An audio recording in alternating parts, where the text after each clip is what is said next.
I'm Bonnie Starr. And I'm Jay Douglas. And this is episode 2 of Street View. On AboveTopSecret.com. Check it out.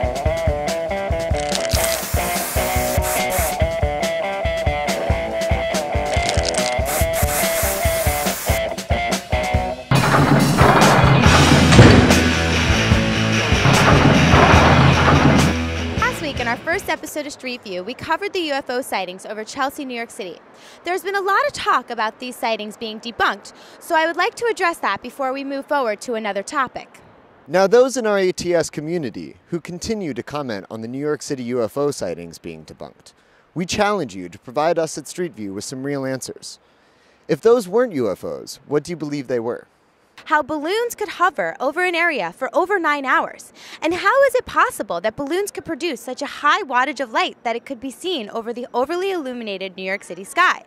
We encourage and invite you to continue the conversation, and let's all of us deny ignorance and get down to the truth of what really happened in New York on October 13th, 2010.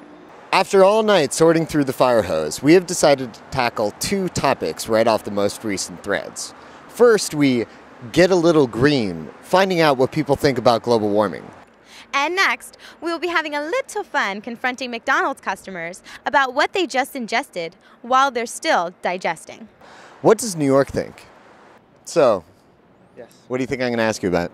About global warming. Do you believe that it's happening? Yes. Do you? Yes. And you?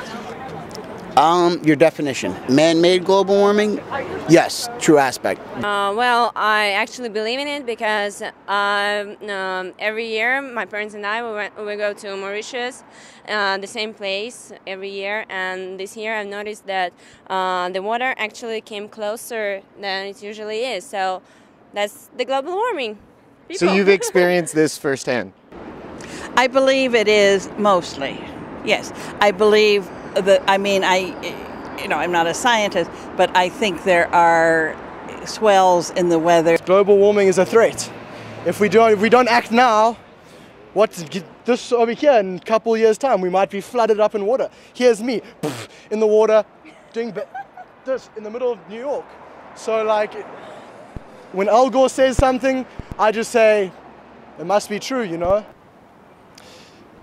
I think that it's possible that something's wrong. Yeah. So you feel like you've seen global warming's effects, like it's getting warmer during the time it shouldn't be warm? This is probably just the beginning of people noticing such things. Yes, I do believe it's happening. I do believe that it has been taken a little bit out of proportion now. A lot of people are catching up in the trend. That's pretty much it. I do believe that governments should pay more attention to it. It is a problem that in the long term it's going to affect everyone, and it's starting to affect everyone. As awareness has grown about climate change, lobbyists, corporations, and politicians have used global warming to brand themselves as conscious environmentalists. This is deep down, this is true.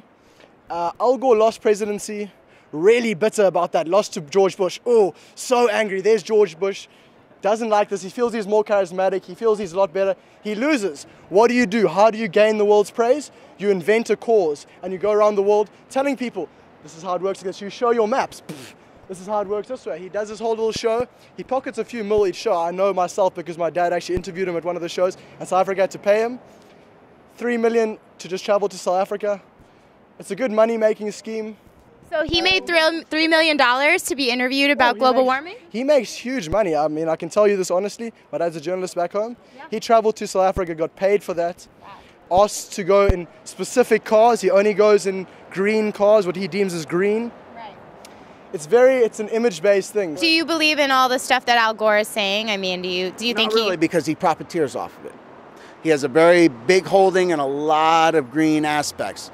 Do I believe that green is the way to go? Yes, in a proper, proportionate way where it's not, people aren't truly making money off it. You know, the government, a lot of people, when they want to make money off of things, that's what they do. They make money, they really don't care about the initial product they put out. That's like people, the spill in Europe with the aluminum factory.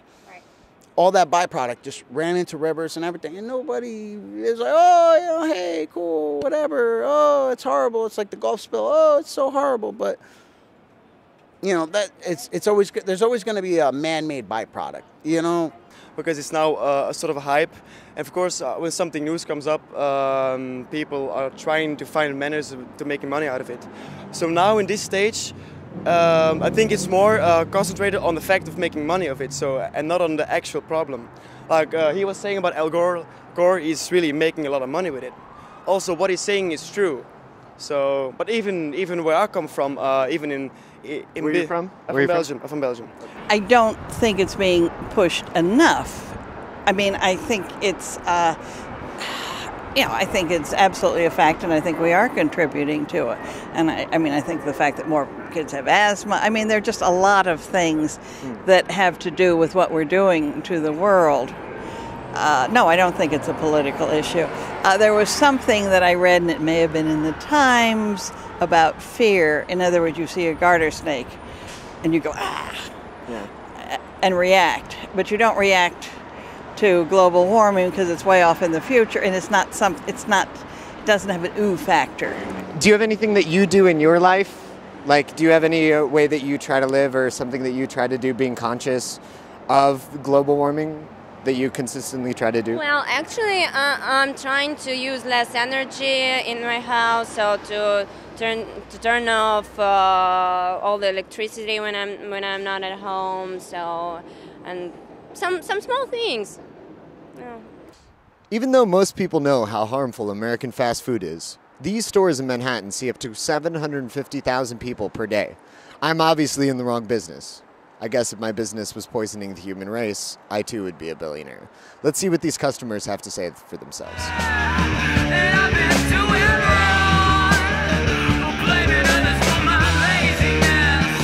Hey, so this is Bonnie Starr here, and we're outside of the McDonald's on East 85th Street. So do you guys eat at McDonald's often?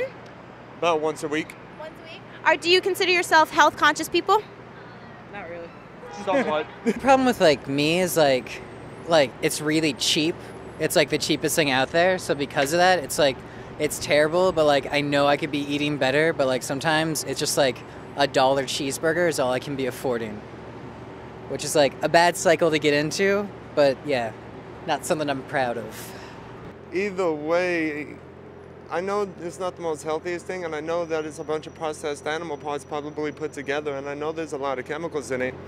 But like I said, I do it as a treat once a week. So you consider it just like a treat. Yeah. You don't do it on a daily basis. Not at all. And how about you? Yeah, I mean, you could show it to me. I pretty much know it's all bad. I mean, like I said, it tastes like shoelaces, you know? But, I mean, it is what it is. You know, they're cheap, especially if you go into places like Brooklyn or something like that.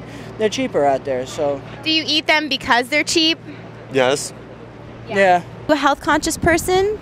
Yes. But I don't understand why people are always picking on McDonald's for the stupidest things like that. Being an athlete, I try not to eat much food, but much fast food. But it's definitely convenience. I showed you a list of chemicals that are in a McDonald's cheeseburger. Would that at all curb your appetite for it, or do you just not care? Well, basically I don't care, but I don't like to eat too much cheese anyways. Are you concerned at all about the mass health problems that are out there? Do you think that McDonald's contributes to that in any way? Yes. Yes. Absolutely. What do you think a solution to all this is? Well, I mean, I've never actually heard those facts, presented to me. I mean, there's been things like Super Size Me, and there's been all these, pop culture approaches to it, but I've never just been, I'm never really given a list of, of what I'm actually eating. I don't feel like that's something they supply, really, and I don't feel like that's something that, I've really ever been shown. I think if you checked any food, you'd have unusual. I know in Burger King, they never question their burgers, and yet, they have the same ingredients. Would you feed this to your kids, knowing all the chemicals that are in it? I wouldn't give them the burgers. In fact, I have cousins and stuff, and I always try to keep them away from McDonald's. And if I do bring them here, I give them the chicken nuggets. Okay. That's usually what I go with. How about you? It depends on the age. Will I give a little kid McDonald's? No. kids? Fuck no. Fuck no. Yeah. Never. No, I'm not even gonna show my kids McDonald's. Yeah, I mean, I know like my dad doesn't eat McDonald's, and he like would never like take me to get McDonald's. And same thing. When there's like little Alexes running around, like I'm not gonna feed them fast food. With over 99 billion served, we wonder why people have yet to stand up and stop this blatant poisoning of our food supply and express more genuine concern for the health of the human race. We encourage the ATS community and everyone out there to take a stand today against corporations like McDonald's. Send a message that we will no longer be poisoned by their bionic food. If Americans stopped buying McDonald's and bought one organic item today, corporate America would certainly take notice, and we could finally take back control of our food. We may feel helpless against big corporations like McDonald's, but the truth is that we as consumers hold all the power.